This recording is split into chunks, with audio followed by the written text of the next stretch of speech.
नमस्कार, आपका स्वागत है। दोस्तों, भगवान श्री कृष्ण वास्तुशास्त्र का विशिष्ट ज्ञान रखते थे। उन्होंने समय समय पर धर्मराज युधिष्ठिर को वास्तुशास्त्र का ज्ञान दिया।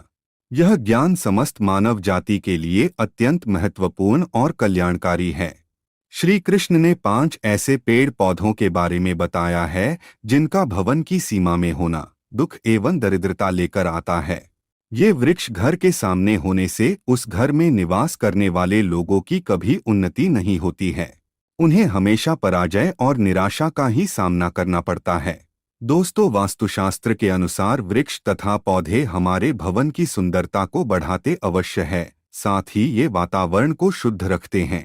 वृक्षों से सकारात्मक ऊर्जा का संचार होता है, जो हमारे जीवन के लिए अत्यंत आवश्यक होती है। वृक्ष नकारात्मकता को कम करके वातावरण को अधिक सकारात्मक बनाने का कार्य करते हैं। घर के सामने शुभ पेड़ पौधे लगाने से घर में बरकत आती है। साथ ही ये पेड़ पौधे कई प्रकार के वास्तु दोषों को नष्ट करते हैं। घर के आंगन में खड़े वृक्ष देवताओं के समान हमारे घर की रक्षा करते हैं। इसीलिए हमारे पुराणों और शास्त्रों में भवन की सीमा में कुछ शुभ वृक्षों का रोपण करने की सलाह दी गई है। आज हम जानेंगे हमारे घर की सीमा में कौन से वृक्ष तथा पौधे होने चाहिए और कौन से वृक्ष नहीं होने चाहिए। जैसे कुछ वृक्षों को शास्त्रों में शुभ बताया गया है, उसी प्रकार से वास्तुशास्त्र में अशुभ वृक्षों तथा पौधों का वर्णन मिलता है। इन वृक्षों का घर की सीमा में होना अशुभ और अमंगलकारी होता है। ये वृक्ष घर के सामने होने से दुख तथा दरिद्रता का ही सामना करना पड़ता है। इन वृक्षों के सानिध्य में रहने पर धन का नाश होता है, शत्रुओं में वृद्धि होती है, मनुष्य अपना मान सम्मान तक खो देता है। इसीलिए यदि आपने भी जाने अनजाने में अपने घर के आंगन में अथवा घर के अंदर ऐसे वृक्ष तथा पौधे लगाए हैं, तो बिना देरी किए उन्हें तुरंत हटा देना चाहिए। सबसे पहली बात है, घर के मुख्य द्वार को हमेशा ही लताओं से, फूलों और पौधे से सजाकर रखना चाहिए। मुख्य द्वार जितना सुंदर और सुशोभित होगा, उस घर में उतनी ही अधिक सुख शांति बनी रहेगी। किंतु ध्यान रहे, मुख्य द्वार पर किसी भी वृक्ष की छाया नहीं पड़नी चाहिए। इससे छाया वेध निर्माण होता है और परिवार में समस्याएं उत्पन्न होने लगती है। दूसरी बात है, भवन के आग्नेय कोण में और नैऋत्य कोण में किसी भी प्रकार के वृक्षों को लगाना शुभ माना नहीं जाता। ये वृक्ष जल्दी ही सूख जाते हैं और अशुभ परिणाम प्राप्त होते हैं। तीसरी बात है, घर की उत्तर दिशा में पाम और कनकचंपा का पौधा लगाया जाता है तो धन में वृद्धि होती है। चौथी बात है, यदि घर का मुखिया व्यापार करता है तो उसे घर की सीमा में नीम और बेल के वृक्ष का रोपण करके उनका पालन पोषण करना चाहिए। इससे उनके व्यापार में अधिक लाभ प्राप्त होता है। पांचवी बात है, भवन के परिसर में कहीं भी ऊपर की तरफ जाने वाली लता बहुत ही शुभ परिणाम देती है। किंतु अगर लता ऊपर से नीचे की तरफ आती है तो अधोगति होती है और दुख भोगने पड़ते हैं। यदि इस स्थान पर कोई मनी प्लांट लगा हुआ हो तो और भी अधिक शुभ फल मिलते हैं। छठी बात है, केले का पेड़ भवन के लिए बहुत ही अधिक शुभ माना जाता है, लेकिन इसे घर के पीछे लगाना चाहिए। यदि इसे घर के सामने लगाना हो तो तुलसी के पौधे के पास लगा सकते हैं। तुलसी के पास केले का पेड़ हो तो धन संपत्ति में अकस्मात ही वृद्धि होती है, क्योंकि केले के पेड़ में भगवान विष्णु निवास करते हैं और तुलसी में माता लक्ष्मी का वास माना जाता है। आइए अब जानते हैं कौन से पेड़ पौधे घर में लगाना अशुभ होता है। सबसे पहले बात कर लेते हैं कांटेदार पौधों की। दोस्तों, आपको घर में कभी भी कांटेदार पौधे नहीं लगाने चाहिए, क्योंकि कांटेदार पौधे हमारे वास्तु को प्रभावित तो करते ही है, साथ ही इस तरह के पौधे घर के छोटे बच्चों को भी नुकसान पहुंचा सकते हैं। इसलिए घर में कांटेदार पौधे लगाने से हमेशा बचे रहें, क्योंकि इनके कांटे नकारात्मक ऊर्जा उत्पन्न करते हैं। लेकिन फिर भी गुलाब जैसे कांटेदार पौधे लगाए जा सकते हैं, परंतु गुलाब के पौधे को घर की छत पर ही रखें तो बेहतर रहेगा।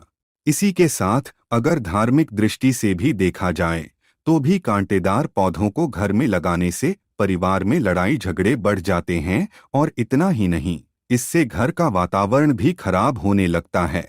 दोस्तों, दूसरे तरह के पौधे हैं दूध वाले पौधे।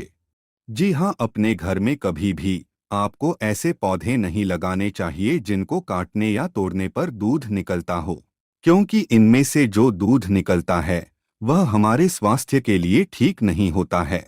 अगर गलती से कोई बच्चा या बड़ा इन पौधों के दूध का सेवन कर ले तो यह हमारे शरीर के अंदर विष पैदा कर सकता है। इसलिए इस दुष्प्रभाव से बचने के लिए हमें ऐसे पौधों से दूर रहना चाहिए। वैसे धार्मिक दृष्टि से भी देखा जाए तो भी इन पौधों को घर में लगाने से घर की सुख शांति चली जाती है और घर में नकारात्मक शक्तियां प्रवेश कर जाती है। दोस्तों, इसी क्रम में तीसरे नंबर पर आते हैं मुरझाए हुए पौधे। दोस्तों, आपने देखा होगा कई बार हमारे घर के गमलों में लगे हुए पौधे सूख या मुरझा जाते हैं। तो ऐसी स्थिति में हमें इन पौधों को घर से बाहर निकाल देना चाहिए, नहीं तो जब भी आप घर में मुरझाए हुए पौधों को देखेंगे तो आपके स्वभाव में भी परिवर्तन आ जाएगा। इसलिए घर में कभी भी सूखे हुए पौधे ना रखें, उन्हें तुरंत बाहर निकाल दें। खासकर सूखा हुआ तुलसी का पौधा घर में कभी नहीं रखना चाहिए। तुलसी का पौधा हमेशा हरा भरा रहना चाहिए। सूखा हुआ तुलसी का पौधा दुर्भाग्य लेकर आता है। शास्त्रों में कहा गया है, जिस घर में तुलसी का पौधा सूख जाता है उस घर से लक्ष्मी चली जाती है। चौथा पौधा है बोनसाई का पौधा। दोस्तों, शायद आप बोनसाई पौधों का मतलब नहीं जानते होंगे, तो हम आपको बता दें कि यह वे पौधे होते हैं जो किसी भी बड़े पेड़ का छोटा रूप होते हैं।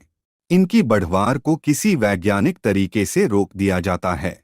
इसलिए माना जाता है कि इस तरह के पौधे हमारे चारों तरफ की सकारात्मकता को भी रोक देते हैं। इसलिए बोनसाई पौधों को ना ही घर में तैयार करना चाहिए और ना ही बाहर से लाकर लगाना चाहिए, क्योंकि वास्तुशास्त्र के अनुसार यह पौधे घर में रहने वाले हर सदस्य का आर्थिक विकास रोक देते हैं। दोस्तों, अब बात कर लेते हैं बबूल के बारे में। आपको पता ही होगा, यह एक बड़ा कांटेदार वृक्ष होता है, इसलिए इसका पौधा घर में लगाने का सवाल ही नहीं उठता। फिर भी कोई बोनसाई करके इसको घर में लगाने की सोच रहा है तो ऐसा बिल्कुल ना करे, क्योंकि यह वास्तु की दृष्टि से ठीक नहीं रहता। ऐसे पौधे सिर्फ हमें नुकसान पहुंचाते हैं, क्योंकि इनके कांटे बड़े हानिकारक होते हैं। दोस्तों, अब बात कर लेते हैं कैस्टर प्लांट के बारे में। कैस्टर प्लांट देखने में भले ही बेहद अच्छा लगता हो, लेकिन इसे दुनिया का सबसे खतरनाक पौधा माना गया है। इस पौधे के बीज 2 दिनों के अंदर इंसान की जान ले सकते हैं। इसे घर में लगाने की भूल बिल्कुल नहीं करनी चाहिए। अगर आप इसे घर में लगाते हैं तो छोटे बच्चे इसके बीज गलती से निगल सकते हैं। इस पौधे को घर में ही नहीं बल्कि घर के आसपास भी नहीं रखना चाहिए। अगर आसपास ये पौधा हो तो तुरंत इसे उखाड़कर फेंक दे। दोस्तों, अब बात कर लेते हैं बेर के पौधे के बारे में। कहा जाता है कि फलों में गिने जाने वाले बेर को खाने के लिए लोग इसे अपने घर में भी लगा लेते हैं, लेकिन यह गलत है। कहते हैं इसे लगाने से घर में नकारात्मक शक्तियां आ जाती हैं। केवल इतना ही नहीं, धार्मिक दृष्टि से भी अगर देखा जाए तो बेर के पौधे के घर में होने से आर्थिक समस्या बढ़ने के साथ ही धन की हानि भी होने लगती है। इस कारण से इसे घर में नहीं लगाना चाहिए। दोस्तों, अब बात कर लेते हैं घरों में सबसे ज्यादा लगाए जाने वाले पौधे मनी प्लांट के बारे में। दोस्तों, अगर आप अपने घर में तरक्की चाहते हैं तो घर के मुख्य द्वार पर आपको मनी प्लांट लगाना चाहिए। ऐसा करने से आपको नौकरी और व्यापार में तरक्की मिलेगी, परंतु मनी प्लांट के पौधे को लगाने के दौरान इस बात का अवश्य ध्यान रखें कि इसकी लंबाई दीवार से अधिक ना हो जाए। इससे आपके जीवन में परेशानियां आनी शुरू हो सकती हैं। मनी प्लांट का पौधा कभी खरीदकर नहीं लाना चाहिए, बल्कि इसे दूसरे स्थान से चुराकर लाना चाहिए, तभी इसका शुभ फल प्राप्त होता है। अब बात करते हैं पपीते के पेड़ के बारे में। वास्तुशास्त्र के अनुसार घर में कभी भी पपीते का पेड़ नहीं लगाना चाहिए। यह पेड़ घर के लिए बहुत ही अशुभ होता है। अगर यह पौधा अपने आप उग जाए तो इसे तुरंत उखाड़ना चाहिए। जब फल खत्म हो जाए तो उसके बाद इसे उखाड़कर फेंकना चाहिए। अगर पीपल का वृक्ष भवन की पूर्व दिशा में होता है तो घर में निर्धनता व्याप्त हो सकती है। वटवृक्ष घर की पश्चिम दिशा में हो तो घर में शोक का काल चिरकाल तक रहता है। दक्षिण दिशा में तुलसी का पौधा हो तो संतान को पीड़ा सहन करनी पड़ती है। किसी भी मृत वृक्ष की छाया घर पर पड़ती है तो यह मृत्यु सूचक होता है। मृत वृक्ष को तुरंत उखाड़ देना चाहिए। तो दोस्तों, इस प्रकार से वास्तुशास्त्र में घर में लगाए जाने वाले पेड़ पौधों के बारे में महत्वपूर्ण जानकारी दी गई है। कमेंट में जय श्री कृष्ण जरूर लिखें। साथ ही वीडियो को लाइक करना न भूले और दोस्तों के साथ शेयर करें। ऐसी ही जानकारी पाने के लिए चैनल को सब्सक्राइब जरूर करें। आप सभी का धन्यवाद।